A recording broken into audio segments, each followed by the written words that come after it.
Hello again, friends. Matt with Eddie's Guitars coming to you from Lewiston, Maine. Let's go check out the Bourgeois shop.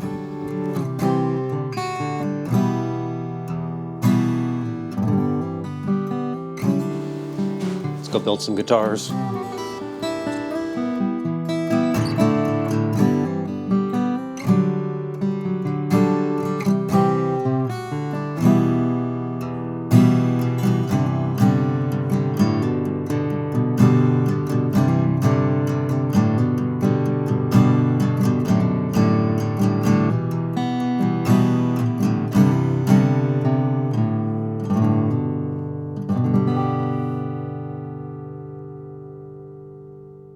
Okay, hi, I'm Dana Bourgeois from Bourgeois Guitars, and we're going to do a little tour of the Lewiston Bourgeois workshop. We're going to start usually we start our tours in the wood room. We store wood in guitar cases, and some guitars, when they come in from Eastman up here, this is just one of our storage locations now. It's getting a little messy. We're sort of busting at the seams and looking for some more space, but everything is kind of categorized by type of wood. We have, some Brazilian rosewood over here and Madagascar rosewood. Over here we have cocobolo, some Macassar ebony, koa. We have more koa. We have mahogany, figured mahogany, maple. Bunch of Adirondack spruce just came in. We've got some figured maple over here, a special project. One of our guys literally found a log by the side of the road in northern Maine. We're calling it roadkill maple. Awesome. Awesome. And over here, some Indian rosewood, torfied Sitka spruce. This is some of the roadkill. I love it because it's just got the very beginnings of spalting. Yeah, amazing color. Lots of color in it. Yeah.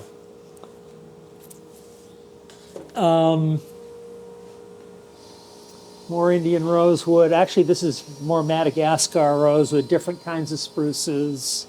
So each week we build guitars in batches of 11, okay. And on our way up to 12, which is a more even number, but we came from 10, so you gotta go. But each week we start that many guitars, and it starts in the wood room. I'll show you the production manager, Mitch, prints us out the starts. These are the guitars that we're starting, and it lists the type of guitar, it lists the customer. Here's one for Eddie's, and the woods that need to be picked. And so we go through, James Whitkiss, who's our master luthier, does the first selection, and I kind of go through and usually whatever, what he selects is just fine. Sometimes I'll have a different idea of a piece of wood that I want to use instead. And so the batches move this way. We're usually doing a couple weeks ahead. So this is going to move over here. And these are tops and backs that were made. In the other room, I'll show you where we join everything up. And these are just off the top of the pile. These are rosetted tops. They're ready for thicknessing. This is a beautiful piece of Italian spruce. Sure is. Mahogany top. This is a sinker Sitka with a little bit of blue stripe down the middle of it. Another sinker Sitka. And another sinker Sitka. Beautiful. We don't really build in batches. We don't build like one batch of all dreadnoughts of the same type. It'll be a mix of stuff. Usually there'll be some difficult guitars and some easy guitars in the mix. You want to be able to get through each station without falling behind.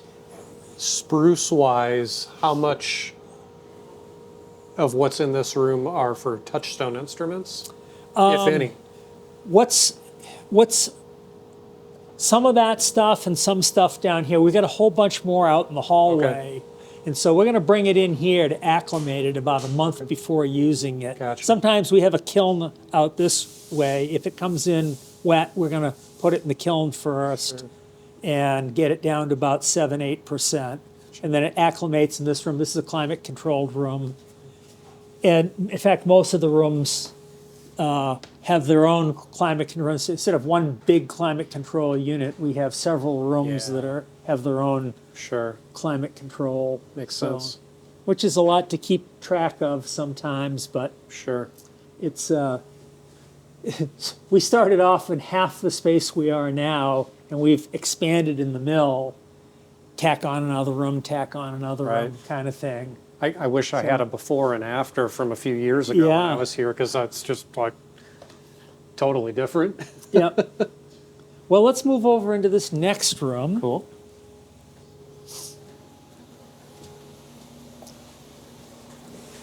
Okay, so here is where we glue up the tops and backs. Tops and backs are actually first sanded, to glue up thickness on the wide belt sanders. And here's a batch that Jesse's working on for this week. Is a beautiful set of Macassar ebony. Wow. Beautiful figured walnut, cocobolo. This one is Madagascar rosewood, more Madagascar rosewood, and on and on and on. Wow. So these are the backs and these are the sides that go with them. After they've been glued up and sanded flat, really the next thing that happens is over on the CNC, the tops are cut out. This is our main production CNC for doing things like bridges, fretboards, tops and backs, but there's nothing running here at the moment, but the top and the back will be cut to outline and the rosette channels will be cut. Sure. And then the rosettes get installed here, and then the tops and backs get thickness to whatever the thickness they're going to end up. We don't thickness to a specific dimension. We thickness according to stiffness along the grain. How many tops will be joined in here on a daily basis?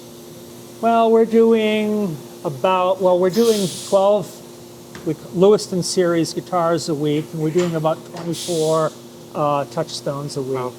So 2 for 1. 24, 48 plates per week. Nice.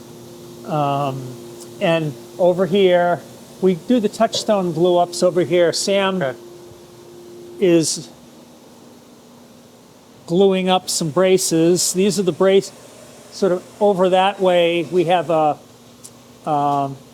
set of shapers and shaper jigs, and we make the basic brace shapes here. The braces are glued up, and they're pressed in place with a vacuum.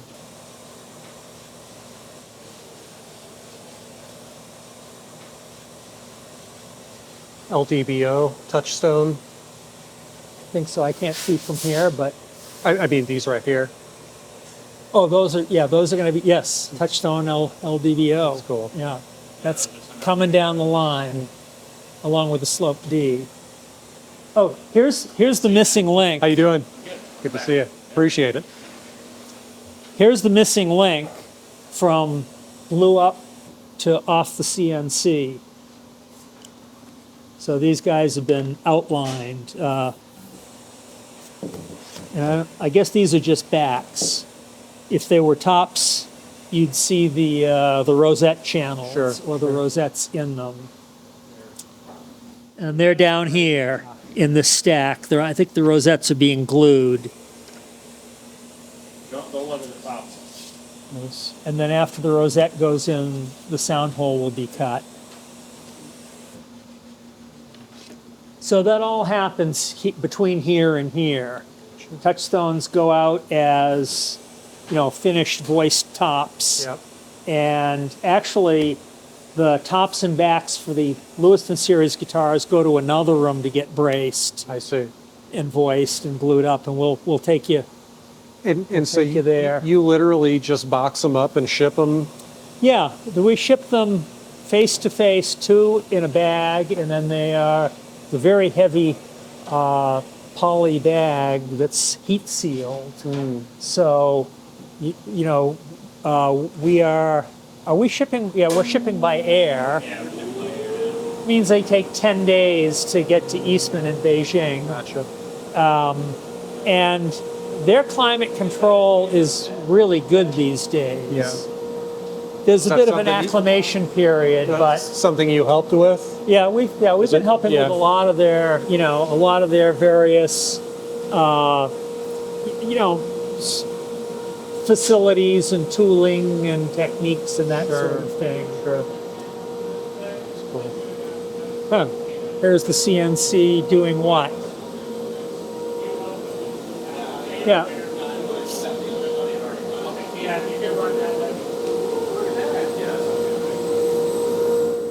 So this is a real workhorse. Not only do we cut out the tops and backs and sides, we do the inlay the headstock veneers. I believe this is rough radiusing fretboards. And we make the bridges, but we don't drill the pinholes until the bridges are needed.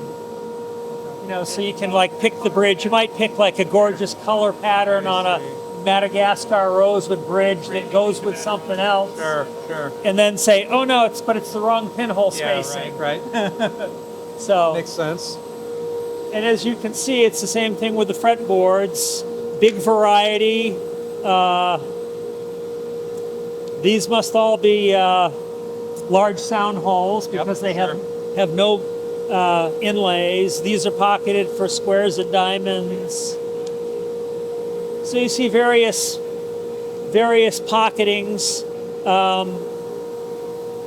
This one is going to be squares and diamonds, it looks like. So a lot of the stuff like the fretboards will be made in a large quantity and then detailed, selected for a particular guitar as the guitar is scheduled and then detailed according to the schedule. How big of a stash of just in general fingerboards do you keep on hand at a time?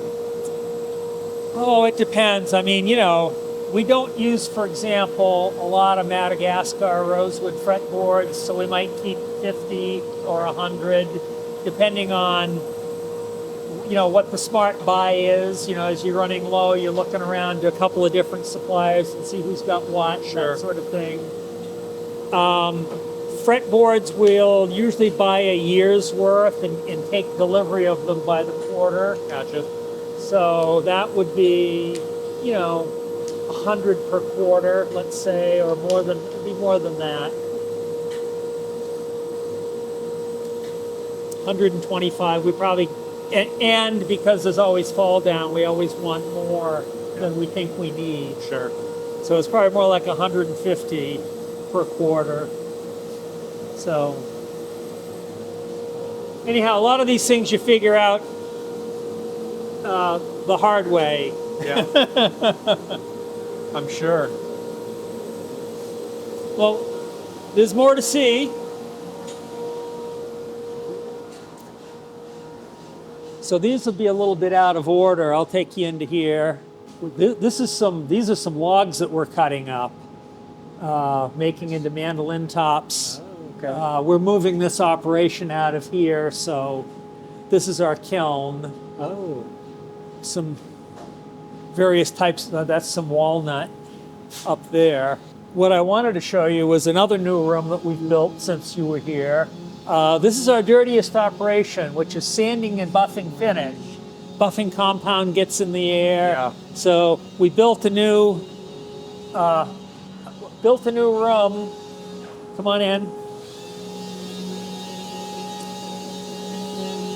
With downdraft tables for each sanding station and lots of dust collectors, for each sanding station and for the buffing stations.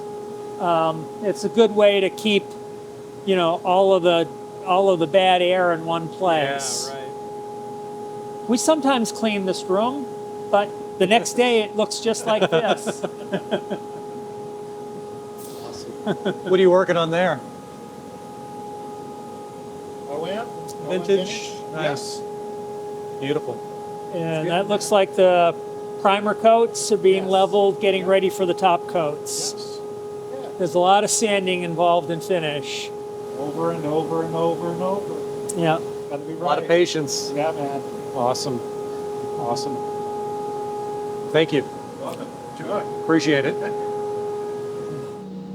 This is another kind of general room that's dirty, can get dirty out here. We keep it away from the assembly room areas. Setup is over in here, which is where it was always. In fact, from here over is the old factory. Yeah, right. This makes a mess, but these guys can, if they got a little thing, something they've got to buff up on a finished guitar, they can just walk out here and do it. Gotcha. These are the two wide belt sanders, and we use, these are pretty spent belts. We use these to thickness the tops and backs, and they're thickness at various stages in the operation. The raw wood gets thickness before it's joined up, and then after it's joined up, the joint is never perfect, so you thickness it again, Gotcha. and then you take it to whatever its final thickness is going to be. And we use one of these two belt sanders depending on, usually this guy for the rougher stages and this one for the finer stages. Gotcha. And over here is our binding cutting area. Todd is our senior ace binder. Been with us since he was that tall. I'm exaggerating. He was never that tall. We've recently sort of gone over a slightly different system of cutting binding ledges. Each one of these small routers or laminate trimmers is set up to make a specific cut. And it takes so long to properly make an adjustment for another cut that, it's much better to set something up, get it right once, and then keep it that way until the bit needs to be replaced. Sure. So, and as you can imagine, different bindings, different purflings, they all take a little bit different cut. We hold the guitars in place with these vacuum jigs. Oh, that's cool. And the routers fit on here and they're right up and down on the guitar as the guitar is moved into the router. I see. And the vacuum comes up through the bottom here. That's pretty brilliant. Did you build all this? Oh yeah, we built all of this here. You can't get this stuff at Home Depot. Yeah, I guess not. That's awesome. And this is like about the fourth generation, Every time you wear something out, it's no longer like really reliable. It's like, okay, now we can like introduce all the things that we thought about since we built the last one. Right. So, and the other thing is that because guitars are wedge shaped, this thing is hinged and it locks over here. You can align the guitar so that either the top or the back is roughly parallel to this surface. I see. That's cool. Over here is where we route the tenons. It's another messy job. This place on the wrong day of the week is just a big pile of shavings. And so we keep it, like I say, over here away from everything else. Yeah. And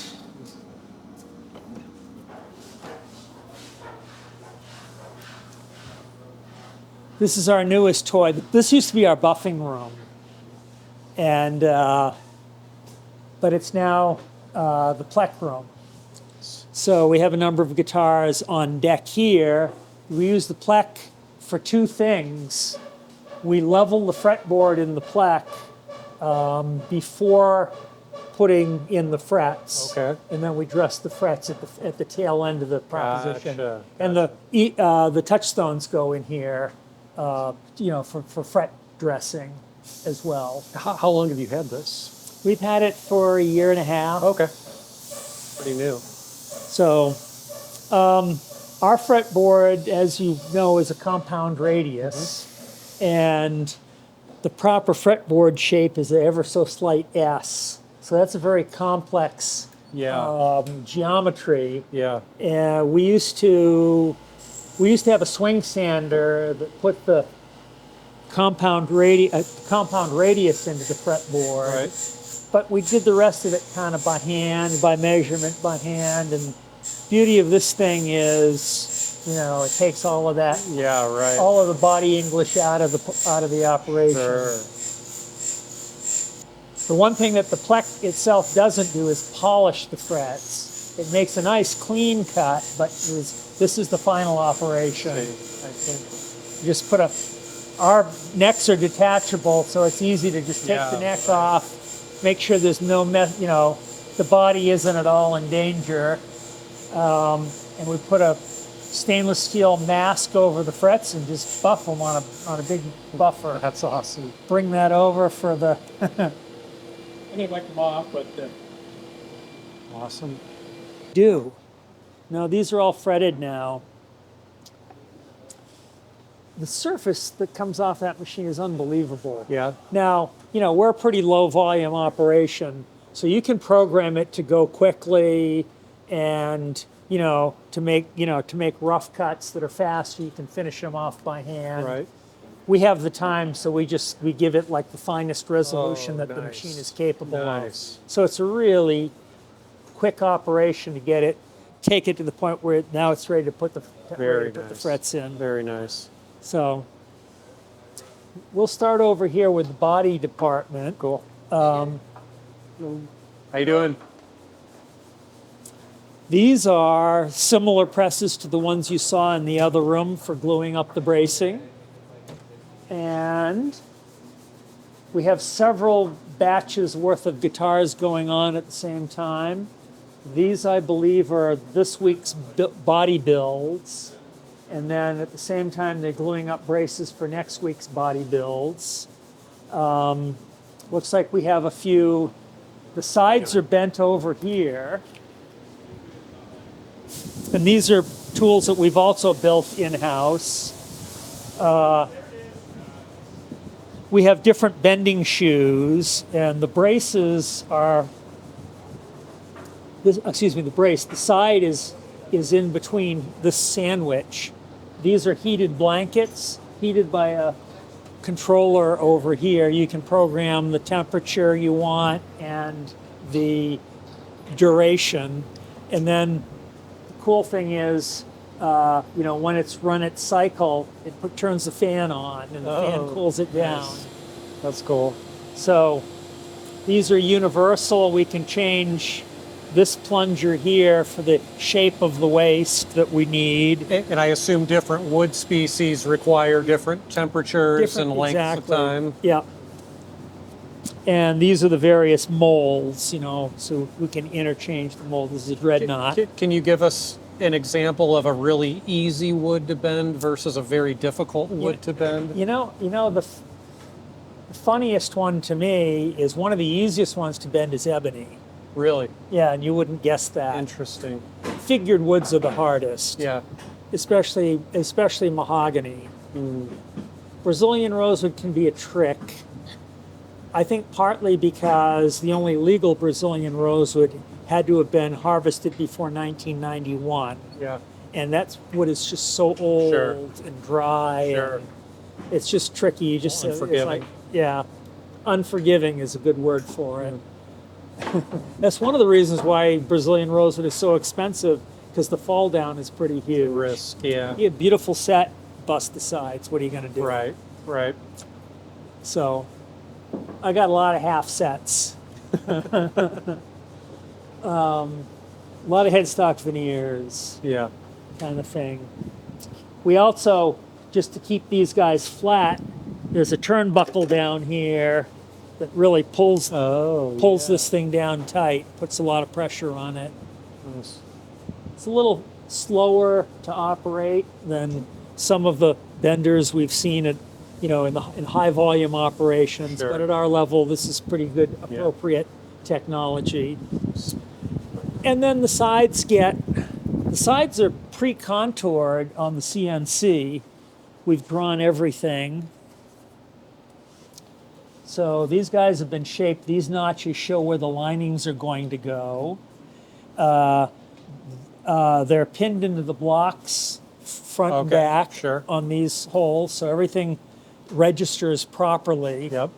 And after the sides are bent and the blocks are glued in, then you can see up here, we route a little piece of, we route a nice gap and put in a temporary wedge so that when you're running the router around, it doesn't fall into a hole. Yeah. Gotcha. So the blocks get glued on, and then the linings get glued on. These are the linings, and then the side braces get glued on. You can see Sam is meticulously fitting, and gluing the side braces. No matter how much precision, you can introduce into this thing, these last fits have to be hand fit. Yeah. Because wood moves around. But you cook it, you try to let it acclimate. It's a balloon. It's a wooden balloon. And Awesome. then the finished rim assembly gets put in a mold, and these bolts on either end and these spreaders keep it, give it a very exact shape. How long will they live in here? Just a day or two. They'll just these are in advance of having the notches cut and the back and top glued on. Usually it's Wednesday, so they'll start gluing up this week's bodies tomorrow. Mm-hmm. So the first part of the week was spent getting everything ready, and then all the boxes will get glued up. And these are our sanding discs for the different radii of the top and the back. And the side in the mold sits here, and this allows it to find its shape on a wedge. I see. And then it's by hand, we kind of sand a spherical shape on the top of the lining that corresponds with the bracing. That's cool. Then the bodies come over here, Good. and you just saw the machine where we route the binding ledges. So here's one, must have fallen behind for some reason, but this is like the trimming ledge. We just cut it back barely so we can sand the sides level I see. without bumping into end grain here. Sure. And then after that, the binding ledges are cut on the machine that I showed you out there. Oops. And the bindings are pre-bent and glued in and then leveled. This is a sinker mahogany, very dark sinker mahogany. Yeah, sure is. Looks like a signature binding scheme. Very sharp. And you can guess what this one's going to be. Oh, yeah. That's a worthy back set, I would say. Yes. Yeah, this one is actually going to Eastman in China. Seriously? Yes. And yeah, these both Todd and Rob will do the 45 binding. These take an extra week. We set them aside for an extra week to get through. Yeah, there's a lot of mitering in all of these corners, and you know, stuff goes wrong and you do it over again, that kind of thing. So the bar is high for these guitars. No doubt. Well, that's cool.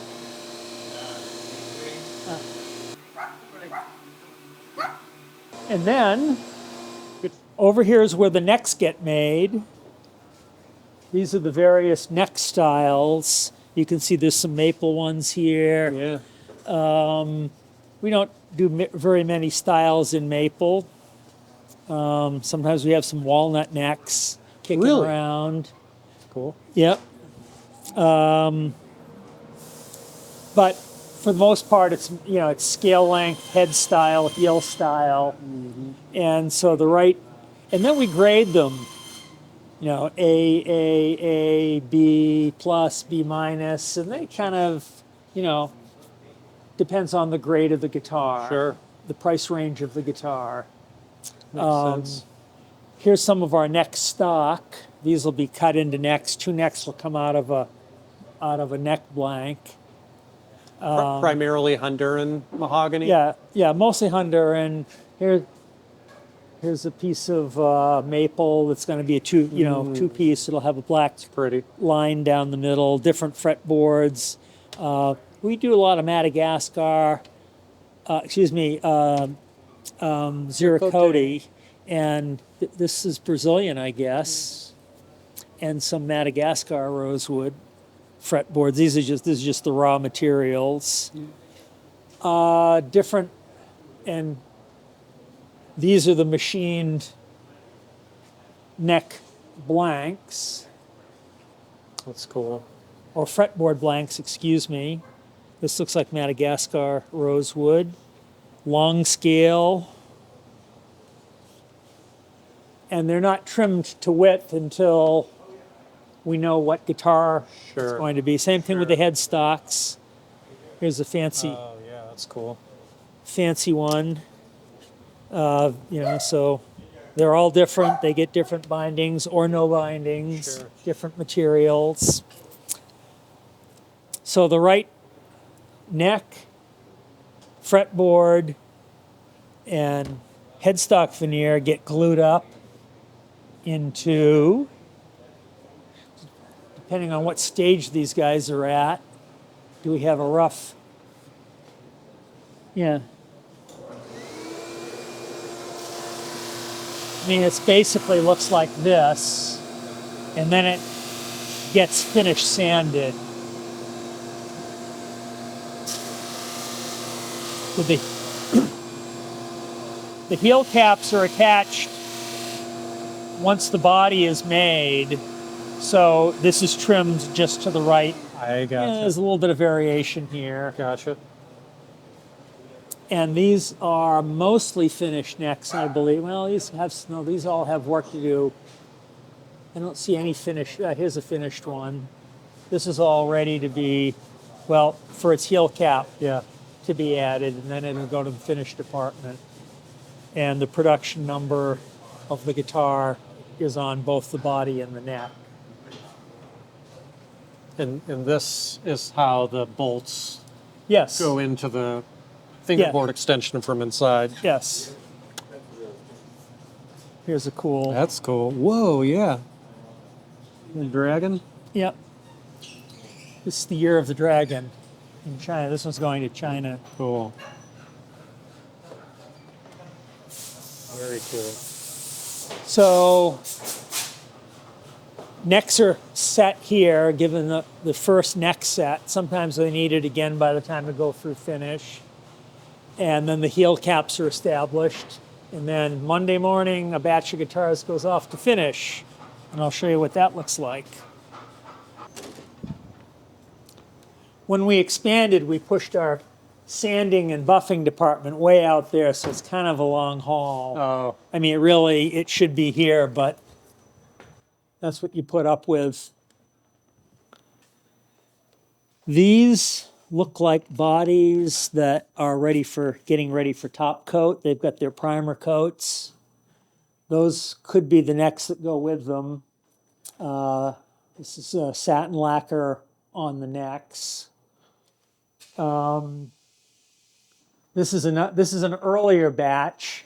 These guys just came in to finish on Monday. Today's Wednesday, so they'd get stained if it's mahogany, then get their sealer coats, and then grained filler. And then they get their primer coats probably on Friday.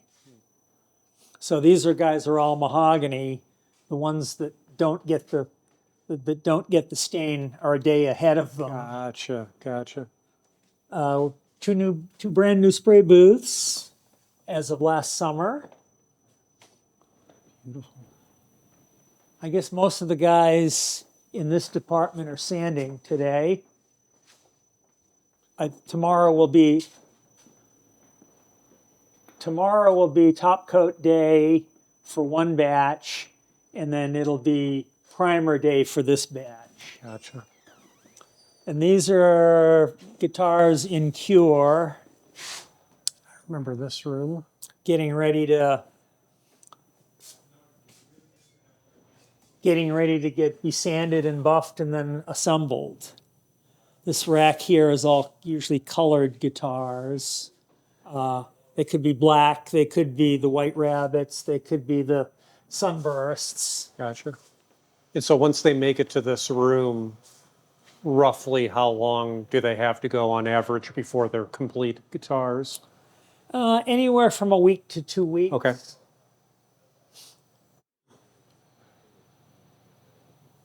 Right now we have a surplus of guitars in here. We had some finish sinking issues with Indian rosewood guitars, and there's a bunch of redos. There's a couple of White Rabbits coming along. Say a lot of dramatic stuff in here, man. Yeah. Well, this is kind of a fun room because once you get the finish on, Yeah, everything would pops. That's cool. Awesome.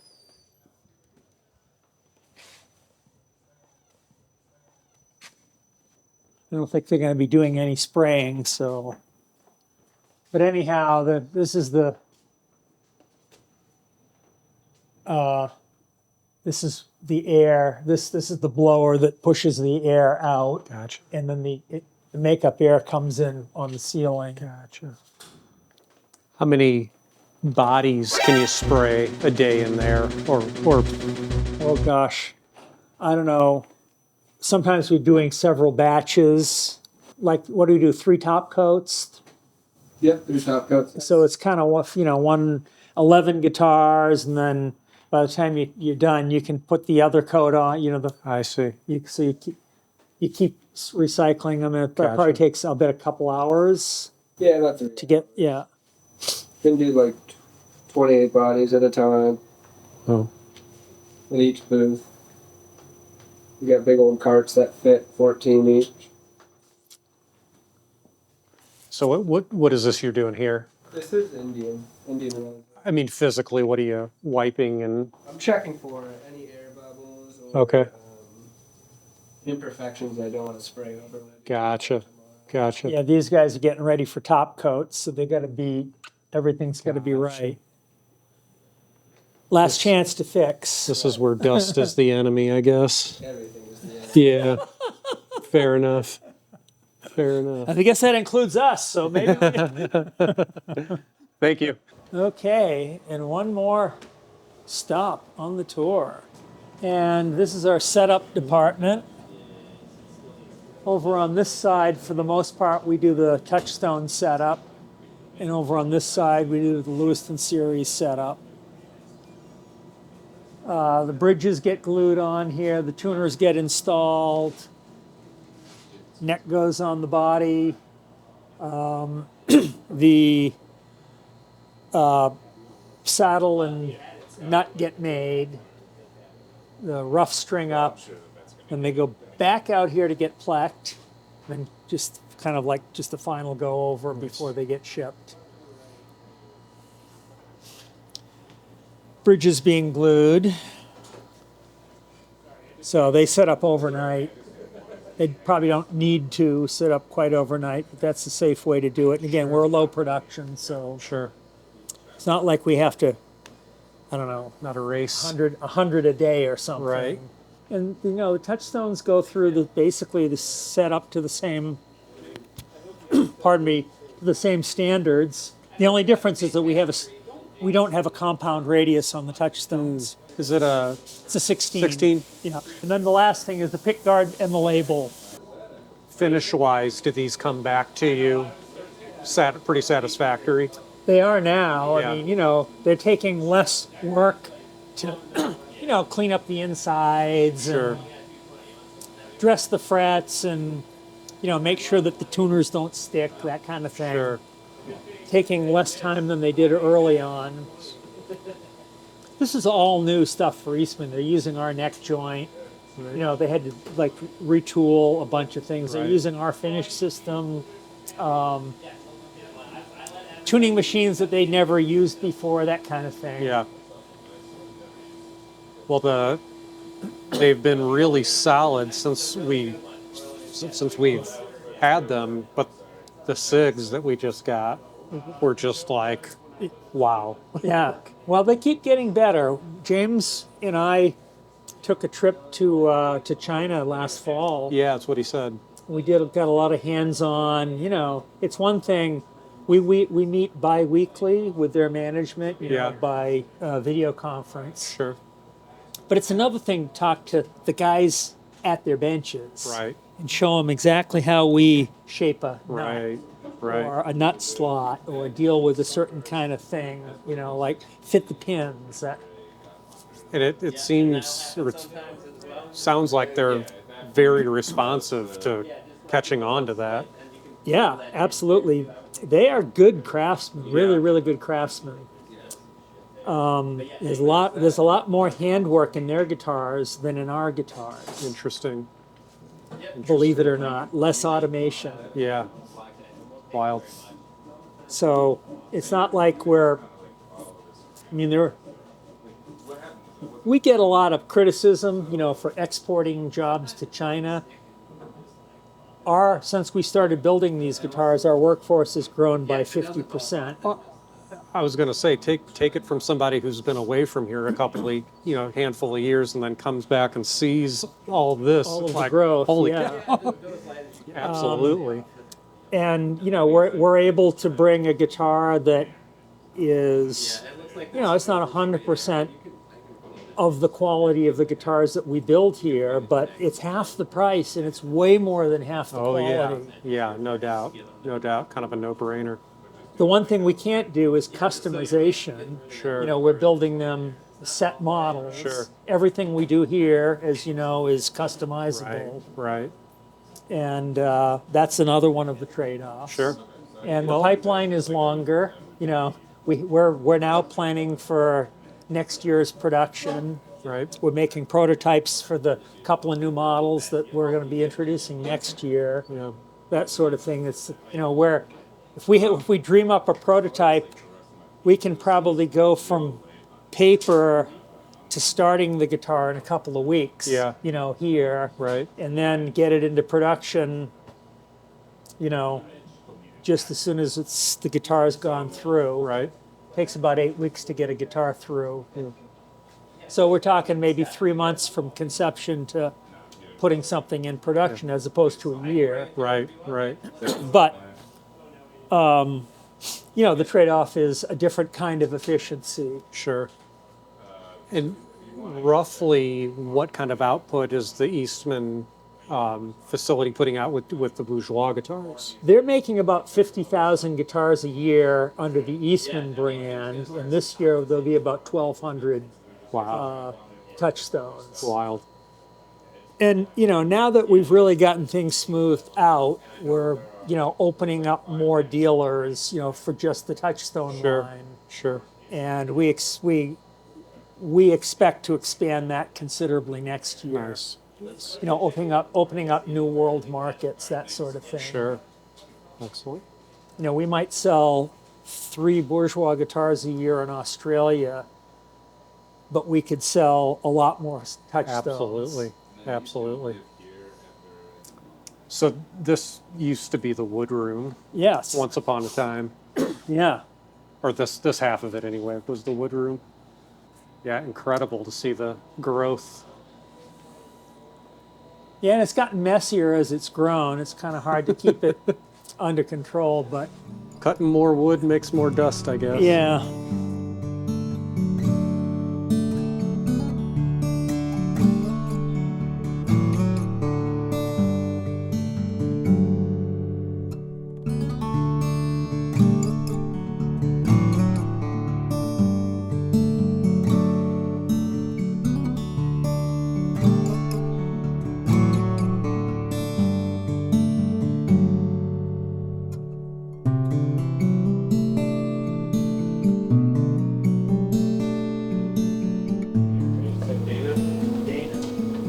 And one.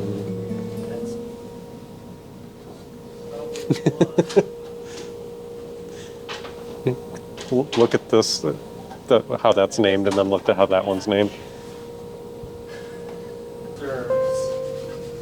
A modified dog. Really tight beeswing figure. There's some ones even better than that in a pile up here too. That would be suitable for tops, potentially? Yeah, we have a few sets. It actually sounds pretty good for tops. Here's a better example of what it looks like. Oh, Really shit, yeah. Beautiful stuff. So we have a pretty good stack of this stuff right now in. Yeah, that's beautiful. Yeah, it's interesting, man. We've been sitting on a good stash of that stuff for a while. Okay, so these would be the hog tops Nice. in right now. Pretty nice sets. They're almost identical. Really nice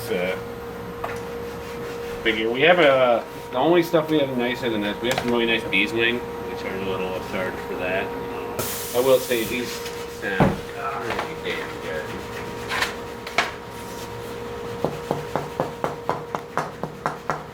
Mahogany is just stunning stuff.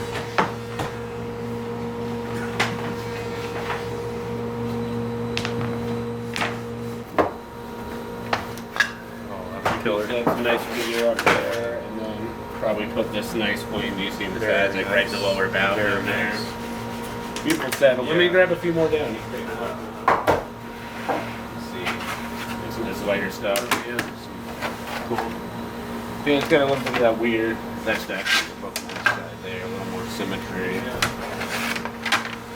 So a few light sets. That's good. That'll probably be a parlor or something like that. Kind of this brownish. Yeah. Color.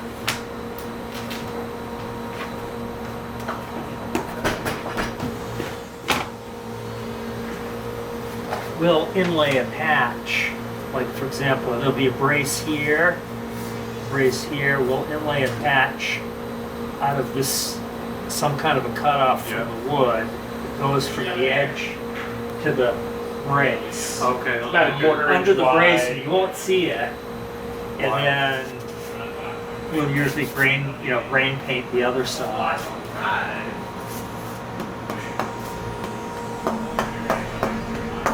I'm just going to give you a sort of tonal comparison. Yeah, absolutely.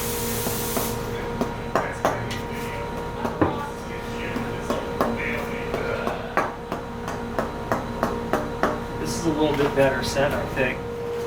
Out of curiosity, would you, based on tapping and what you're hearing, would you say this might be more appropriate for a small guitar versus a bigger guitar?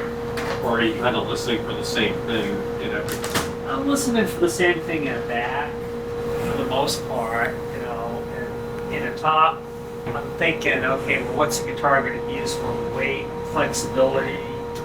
Finger style guitar needs to, like, with a light, needs to respond fully to a light touch. Yeah. So you don't want a heavy top. Yeah. Flat picking guitar, you want to be able to keep digging in and get more and more. So the weight actually works to the benefit I see. of a guitar that's going to be flat picking guitar. Sure.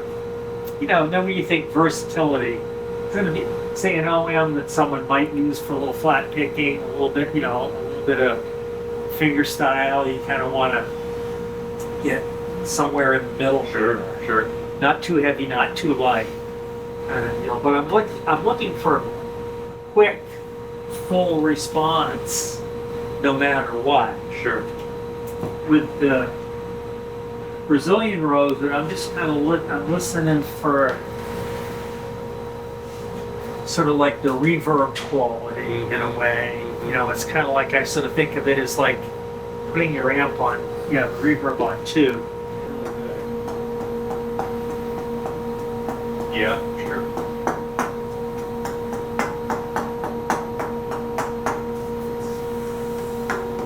Yeah. But we've got some flaws here. The inside, I think. That is the inside. They're gonna show up on the outside. This one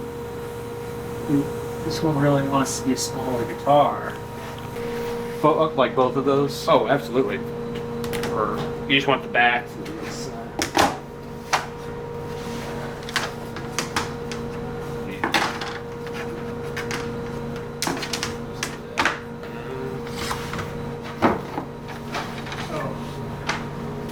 This one is in the tone pile. It doesn't have a side. I tried looking for all the unmatched sides. Probably have to break apart on the other set, which we can Yeah. do. I'm going to toss it back up here. Once it gets sanded again, but not too much. Yeah, they can either go darker or lighter. I don't think this one's even been sanded. I mean, if that keeps its color, Oh, damn, yeah. That's cool. Gorgeous set. yeah, that's really nice. Nice fidelity to that grain. Yeah.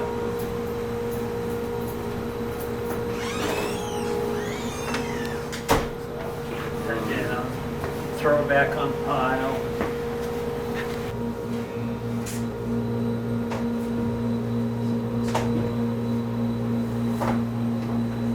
Kind of like that. That's cool.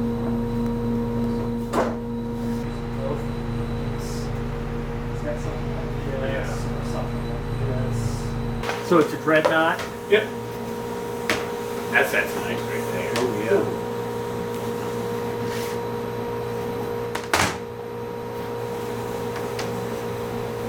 Ooh, wow. That's fantastic, too. They're all good. Oh, yeah, they are, aren't they? Jesus.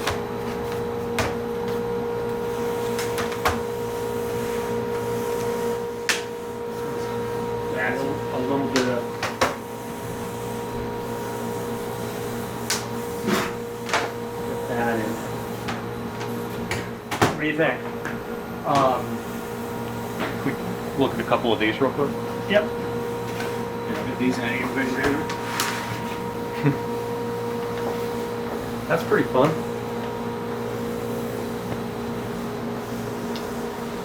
That looks good to me. I'll have Jeff send confirmations over when you get back in town. Great. For any changes we make. Two, right? Or, yeah, okay, so you pick one for the double Double-O. one for the champ. One for the champ. Do you want another one as well? For the OM. For the OM. Okay, Yeah. so we need a 6-piece set look, but still pretty wide. The thing that I love about this, like, right in where it fades off, you kind of get like this, kind of like bubbly look on the side. Yeah. So, that one's pretty good. Traditional. There is some, this is the stuff I love, like Oh, that yeah. band right up there. Same with that one. I mean, honestly, you could pick 6 of these at random and they would be totally fine. But this is the same stuff we had on that natural rabbit. There was that fretboard summit last Oh, year. okay. The top just like totally popped. We got a finish on it.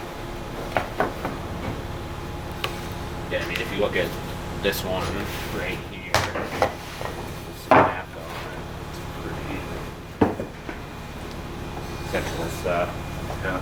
That medullary though. Can't tell if it's bear claw. Yeah, or really. if it's just crazy medullary. We could try those first. Just keep those as an alt. Well, I have some others. Oh. Ooh. Wow. It's got that. Holy cow. You can dive into it. Yeah. That's the kind of stuff you get. 2, 3, 4, 5. We'll sit down these. They're all pretty nice. I'm a sucker for ones like this. You just have a little extra character and flair. It's just such a cool pattern. Can you definitely put our name on that one? Yep.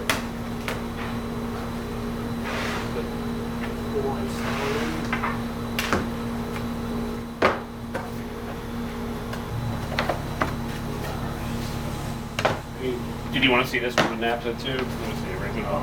Whew. That's what I was Oh pointing man, out. that's insane. Getting that? Damn.